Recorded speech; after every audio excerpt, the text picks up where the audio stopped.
안녕하세요 여러분. 오늘은 해열 진통제, 해열 진통 소염제의 마지막 시간 에드빌에 대해서 알아보는 시간 갖도록 하겠습니다.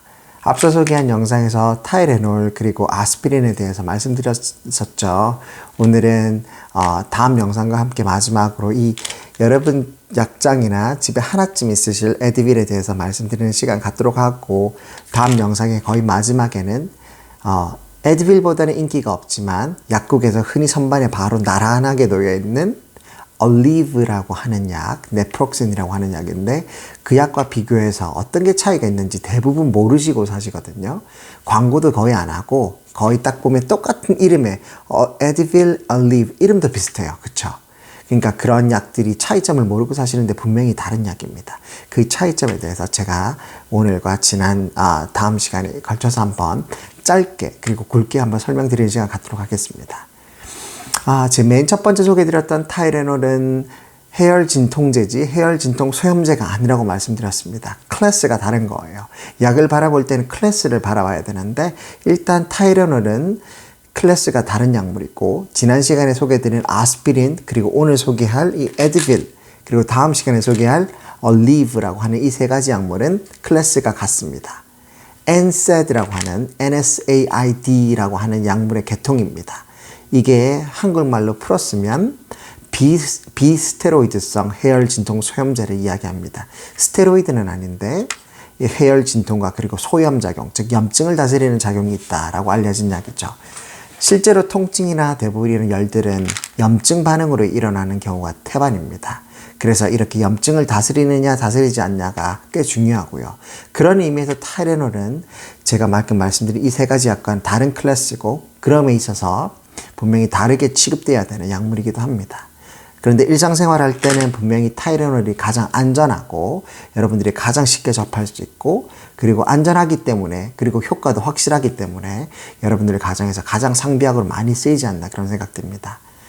상대적으로 아스피린은 타이레놀보다는 역사가 오래되고 워낙 많이 쓰이긴 하지만, 이렇게 많이 쓰이는, 제가 지난 시간에 44,000톤이 매년 쓰인다고 했는데, 그런 이유 중 하나는 심혈관계 질환을 예방하는 데 탁월한 효과가 있거든요. 오늘 그 기전에 대해서도 오늘 이야기를 같이 하면서 제가 설명드릴 수가 있습니다.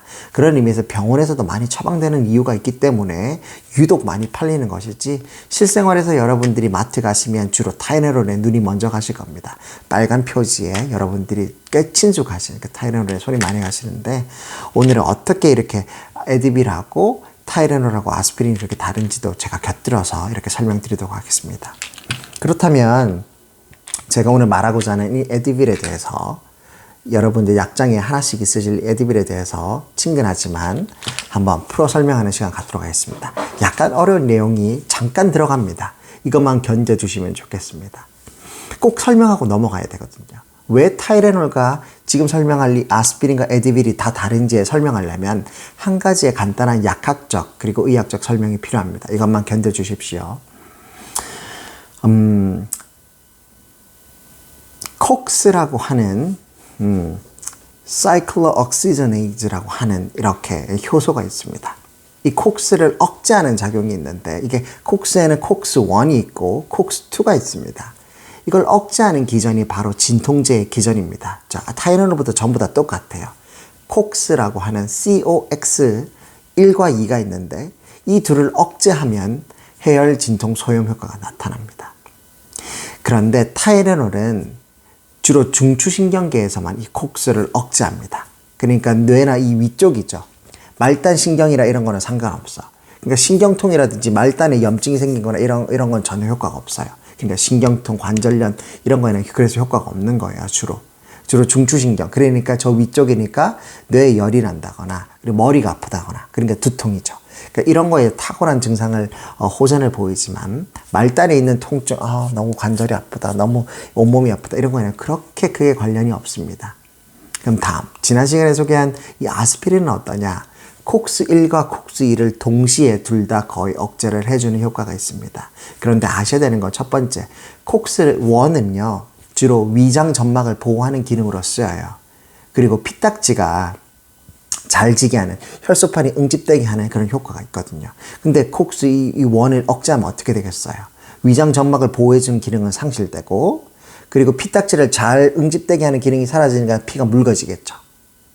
그리고 콕스2가 바로 해열 진통 효과를 내는 염증을 다스리는 기능을 합니다. 통증에 관여하는 효소거든요. 그러니까 콕스2도 억제하니까 해열 진통 소염 효과도 있는 거예요. 그게 바로 아스피린인 겁니다. 1과 2를 다 하니까 1을 억제했더니 위장점막 기능 보호 기능이 없어졌어. 그러니까 위와 장에 이런 피가 잘 나는 그런 손상이 오는 겁니다. 그리고 피딱지가 잘 지는 기능을 억제하니까 피가 묽어지는 겁니다. 그러니까 심혈관 질환 환자한테 잘 쓰겠죠. 피딱지 지지 말라고. 그러니까 low dose aspirin을 그렇게 해서 처방하는 거거든요. 그런 이유로. 그리고 당연히 콕스를 억제했으니까 해열 진통 소염 효과가 당연히 있는 거죠. 그렇죠? 그렇지만 일반 상식적으로 병원에서 주로 많이 쓰이지만 심혈관 질환이나 그리고 심장 수술 직후에 많이 이렇게 쓰이는 게 바로 아스피린이라면 그 외에 그냥 해열 진통 소염제로만 아스피린을 많이 먹는 경우는 그렇게 많지 않아요. 저는 그렇게 권하고 싶지는 않아요. 그거 말고 더 좋은 약이 있거든. 그게 바로 오늘 소개할 바로 에드빌입니다. 그러니까 이거 드시면 됩니다. 그래서 이부프로펜이라고 하는데 이 NSAID 계열, 그러니까 아스피린 이거 그리고 다음 시간에 소개한 얼리브까지 이 세 개가 이 NSAID 계열에서 가장 안정적인 약 중에 하나인데 그 중에서도 이 약 에드빌이라고 하는 이부프로펜이 가장 안정적인 약입니다. 안전하고요. 그러니까 굳이 이게 있는데 아스피린을 먹을 이유가 있을까요? 왜? 첫 번째 콕스온을 너무 심하게 억제하니까 위장관 출혈이 발생하는데 그 위험도가 너무 높은데 그걸 굳이 감수하고 평소에 해열 진통제를 먹을 필요가 있을까요? 그런 이유 때문에 평소 해열 진통 소염제로는 아스피린을 그렇게 많이 이용하진 않는다. 주로 병원에서 심혈관 질환 수술을 한 직후거나 심혈관 질환이 가족력이 있거나 내가 꼭 먹어야 되는 경우 예방하기 위해서 차원에서 많이 먹습니다. 그럴 경우에는 로우 도스로 주로 처방하는데 로우 도스는 해열 진통 효과가 굉장히 미비하거든요, 사실은. 그러니까 도수를 높여서 325mg짜리를 먹어줘야 되는데 그렇게 하면 당연히 출혈의 위험도가 커지겠죠, 당연히. 그러니까 굳이 그 위험을 감수하지 않아도 이 에드빌이 있기 때문에 그렇게 안 드셔도 된다. 거기까지고. 그리고 오늘 설명드릴 이 에드빌이라는 약물 자체는 똑같은 콕스1과 2를 억제하긴 합니다. 그러나 콕스2를 더 많이 억제를 해요. 그러니까 해열 진통 소염에 더 효과가 있는 거죠. 아스피린보다. 그러면 이게 생리학적 기전인데 그러면 콕스1도 억제한다던데 근데 왜 아스피린하고 차이가 날까? 이게 신기한 게 어느 상대적인 걸 하나를 더 많이 이렇게 억제를 한다는 것은 나머지 하나를 덜 억제한다는 것과 같아요. 덜 억제한다는 것과 비슷한 겁니다. 그러니까 콕스1에서 자랑했던 어쨌든 덜 억제하니까 좀 덜하긴 하겠지만 여전히 위장관 출혈의 위험은 있습니다. 똑같이 아스피린하고.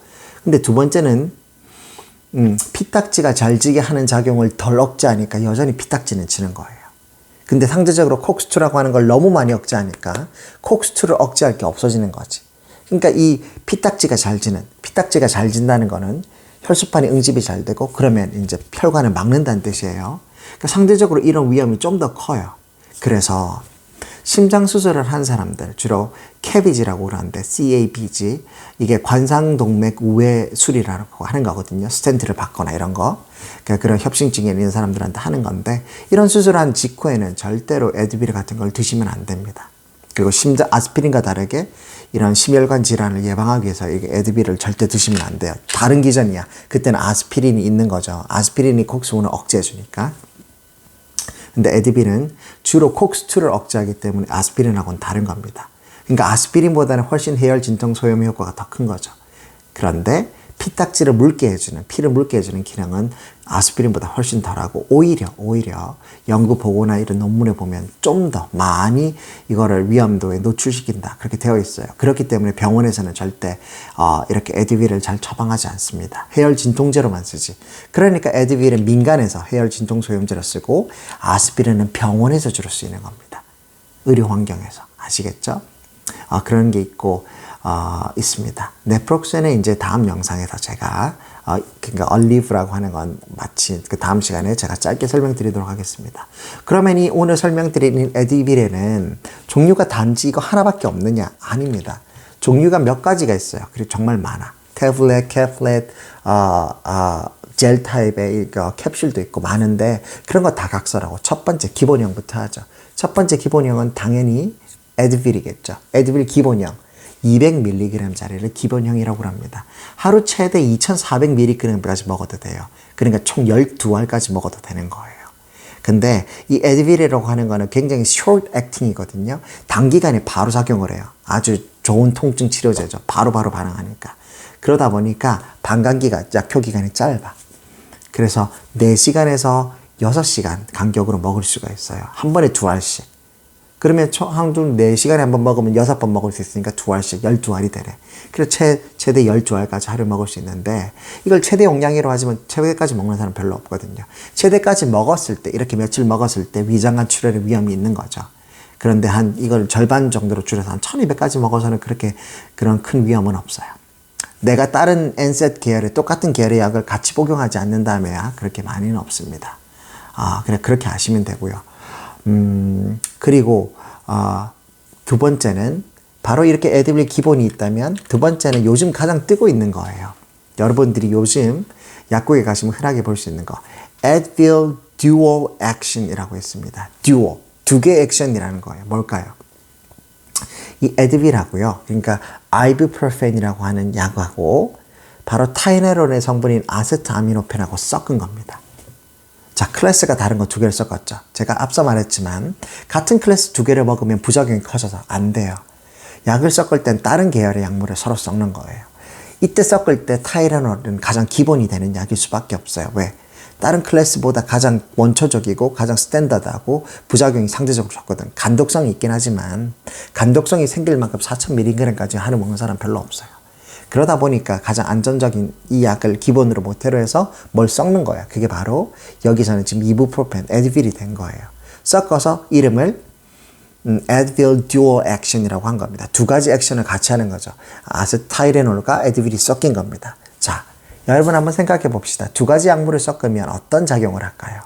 첫 번째 장점이 있어요. 첫 번째 장점은 두 가지 서로 다른 약물을 섞었으니까 섞었을 때는 이유가 있을 거 아니에요. 뭔가를 혼자 썼을 때보다 효과가 더 좋아지니까 섞은 거 아니겠습니까? 약효가 더 좋아요.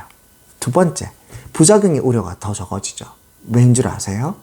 이 한 약을 그냥 이렇게 똑같은 약을 효과를 내려면 예를 들어서 이거 200짜리인데 한 1000이 든다고 칩시다. 5알을 먹어야 되는 그 효과가 난다고 쳐.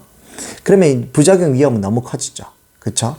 그런데 서로 약을 섞게 되면 이쪽도 어느 정도 작용하고 이쪽도 어느 정도 작용을 하니까 용량을 덜 써도 합치면 이 1000을 먹은 효과랑 똑같이 낼 수가 있는 겁니다. 그럼 뭐가 좋아지죠? 각각의 용량은 줄어드니까 부작용의 우려가 적어지죠. 거의 37.5% 정도가 준다고 그럽니다. 40% 좀 안 되게. 그러니까 1000ml 대신에 이거는 한 600ml 정도만 먹으면 되는 거예요. 그러면 출혈의 그 부작용의 우려가 줄어들죠. 약효는 똑같아지고요.